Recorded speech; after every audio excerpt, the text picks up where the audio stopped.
Podcast Orang Cerdas, terdepan dalam inspirasi.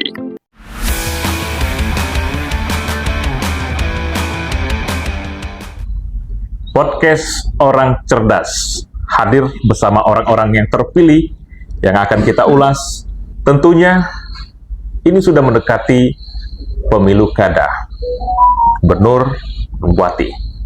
Hari ini spesial, kami bertemu dengan Ketua Bapilu Provinsi Sumatera Selatan, Bapak Haji Islan Honandra. Apa kabar, Pak? Siap, alhamdulillah sehat. Ketua Bapilu Partai Golkar Provinsi Sumatera Selatan. Sangat luar biasa. Beliau juga di Kabupaten Musi Banyu Asin tidak asing lagi. Beliau Wakil Bupati Kabupaten Musi Banyu Asin. Tentunya mempunyai banyak sekali pengalaman. Sepak terjang beliau sangat diakui di Provinsi Sumatera Selatan. Sehingga wajar Golkar menunjuk beliau menjadi Ketua Bapilu. Pak Islan, Siap. Golkar sendiri sudah pernah menjadi gubernur Sumatera Selatan, pernah berkibar. Kader Golkar. Kader Golkar. Tentunya, apakah akan mengulang kembali? Dan nama-nama, apakah sudah ada di provinsi? Baik, terima kasih. Dulu memang kita adalah penguasa di percaturan politik Sumatera Selatan pada saat Pak Gubernurnya Hadzarinudin. Beliau adalah sosok guru saya, guru besar saya dari berpolitik. Dengan beliaulah saya bisa dibesarkan oleh beliau, dan itu saya akui, tidak bisa saya lupakan. Di zaman beliau kita menguasai 9 kepala daerah dan wakil kepala daerah dan 1 gubernur. Luar biasa nilai tawar kita terhadap pusat saat itu. Pasca beliau, posisi Golkar tetap menjadi pemenang pemilu. 2019 kita masih pemenang pemilu tingkat provinsi, dan tingkat pusat kita menguasai 3 kursi DPR RI. Dan pada pemilu 2024 kita juga masih tetap pemenang pemilu di provinsi, dan insya Allah kader terbaik kita nanti akan menduduki Ketua DPRD Provinsi, tetap Ketua DPRD Provinsi Sumatera Selatan dari kader Golkar. Dan DPR RI kita tetap 3 kursi. Jadi target nasional sudah terpenuhi. Untuk kabupaten kota fluktuatif, ada beberapa kabupaten kota ini sekarang cenderung pragmatis, dan banyak pemain-pemain baru di partai politik ini yang tiba-tiba menjadi kader salah satu partai karena punya potensi finansial yang kuat, dan sehingga terpilih menjadi anggota DPRD. Jadi fluktuatif untuk kondisi perpolitikan di tingkat kabupaten kota, terutama hasil pileg 2024 ini. Jadi Golkar ada beberapa yang naik, ada beberapa daerah yang turun.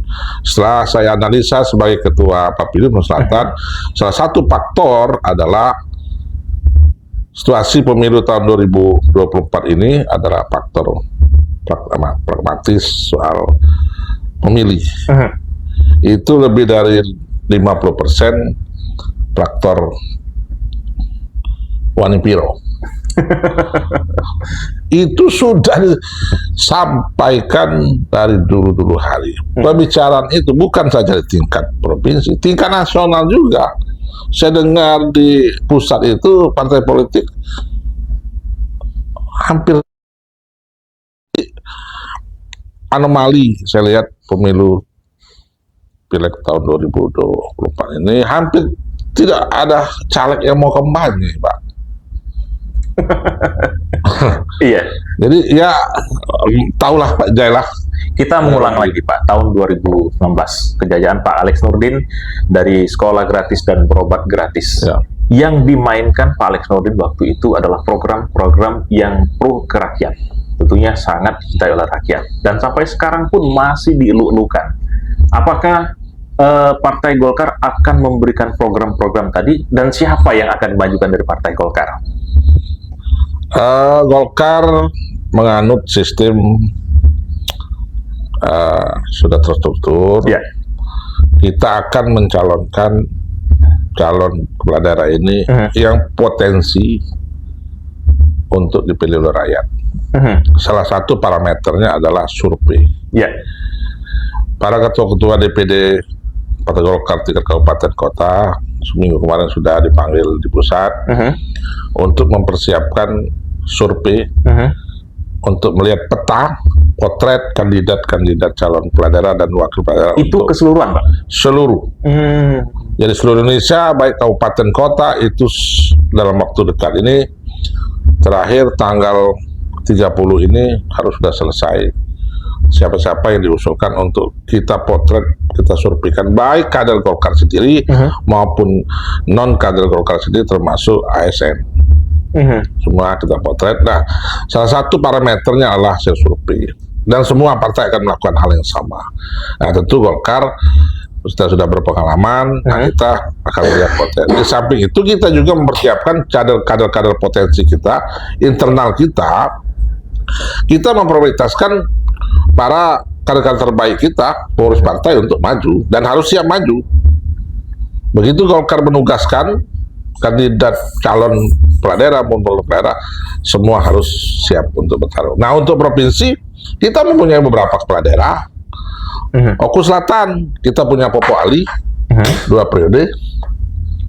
Musirawas, kita punya Ratna, 1 periode. Di Pali, kita punya wakil bupati. Ada yang exodus kembali lagi. Saudara Budi Antoni mau kembali ke Golkar lagi, Pak Lawang. Ya.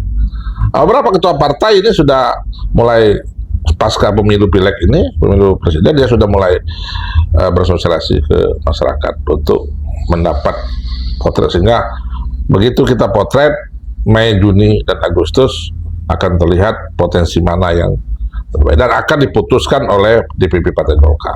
Untuk sekarang, Pak, ada? Untuk sekarang, untuk calon Bisa disebutkan? calon gubernur, Iya. ya untuk sekarang kita belum memutuskan, tapi calon-calon itu ada.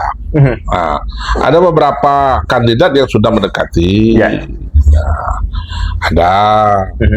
Sekarang kan yang hari ini sudah dilihat oleh masyarakat, sudah launching menyatakan siap mencalonkan menjadi gubernur, ada Pak Mawardi Yahya, mantan kader Golkar, yang exodus penyakit Gerindra, dan Pak Herman Deru, yang menjadi ketua Partai Nasdem wilayah Provinsi Selatan. Dua-duanya sudah menyatakan diri untuk siap calonkan. Ada lagi Bupati Pali, Pak Heri Malindo. Saya dapat informasi terakhir dari kader Golkar di Oku Selatan, nampaknya ingin berpasangan dari kader kita Pali. Tapi Golkar belum memutuskan karena salah satu parameter kita adalah survei, dan survei itu akan menunjuk arah dukungan Partai Golkar. Tentu target kita secara nasional, Pak Jai, kita ingin minimal 60% pemenangan pilkada, karena periode kemarin kita 60%. Kita berharap Sumatera Selatan ini, karena menjadi lumbung partai Golkar, kita juga berharap kemenangan Golkar di Sumatera Selatan. Nah, dari 17 kabupaten kota, Kabupaten Musi Banyu Asin ini adalah basis terkuat. Hari ini, pemilu ini, tahun ini, Kabupaten Musi Banyu Asin juara 1. Mengantarkan 2 terbaik DPRI, Bapak Kahar Muzakir yang ke-6 kali, dan mengantar ke the newcomer kita, Adinda Yuda, duduk di Senayan. Dua-duanya putra terbaik Kabupaten Toba. Jadi Golkar tidak akan kurang kader. Ketika senior, Pak Kahar sudah senior, sudah mungkin dalam waktu dekat 5 tahun terakhir dia bilang, kita sudah menyiapkan di bawahnya ada anak muda, Yuda. Oke, apakah dari Bapilu sendiri sudah membuka calon untuk gubernur, Pak? Tanggal 20 nanti kita akan rapat di provinsi, Bapilu, BSN, dan PP, pimpin Pak Ketua akan mau merapat persiapan untuk mempersilahkan kabupaten kota membuka pencalonan.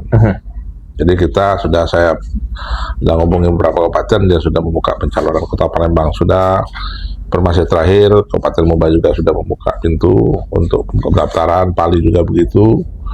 Ya kita harap biar pilkada ini akan segera, karena ini pesta rakyat. Dan barometer yang utama adalah kemenangan Pilpres Koalisi Indonesia Maju. Baik, hampir 70% di Selatan. Ini kita berharap koalisi kita ini adalah koalisi nasional turun ke daerah. Nah, kita berharap itu. Kalaupun bisa, tapi kalau tidak bisa ya dinamis.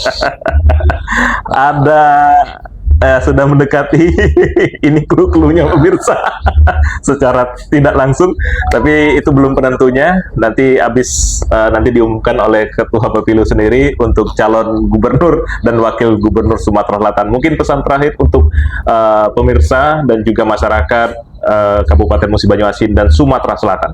Silakan.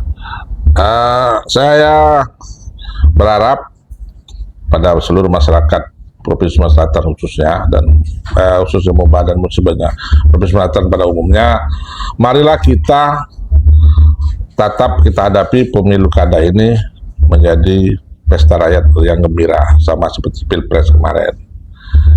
Jadi kita cari calon terbaik untuk memimpin daerah Provinsi Sumatera Selatan maupun Bupati Wali Kota Sumatera Selatan. Kita berharap adalah figur-figur yang benar-benar bisa berbuat untuk membangun daerah.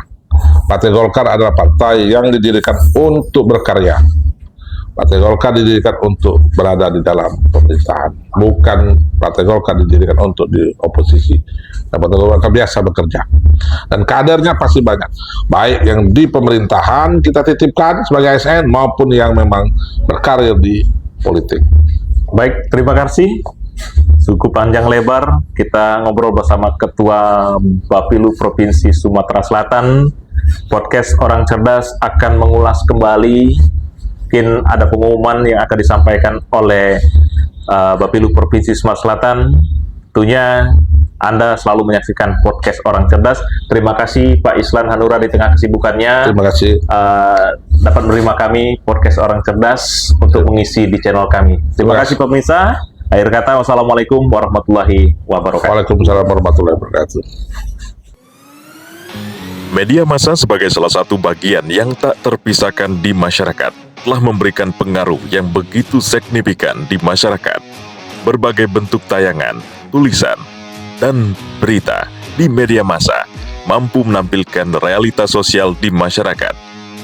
Masyarakat begitu mudah percaya dengan apa yang ditampilkan di media massa. Media massa telah mengalami perkembangan begitu pesat, juga mampu membentuk opini publik melalui tayangan yang disajikan maupun bentuk tulisan dan gambar. Oleh karena itu, Asosiasi Media Independen Musi Banyuasin, AMI Muba, merangkul pengusaha media, wartawan untuk terus mempertahankan marwah media dengan mempedomani Undang-Undang Pers dan Kode Etik Jurnalis dalam menjalankan tugasnya dan fungsi sebagai jurnalis. AMI Muba, terdepan dalam inspirasi.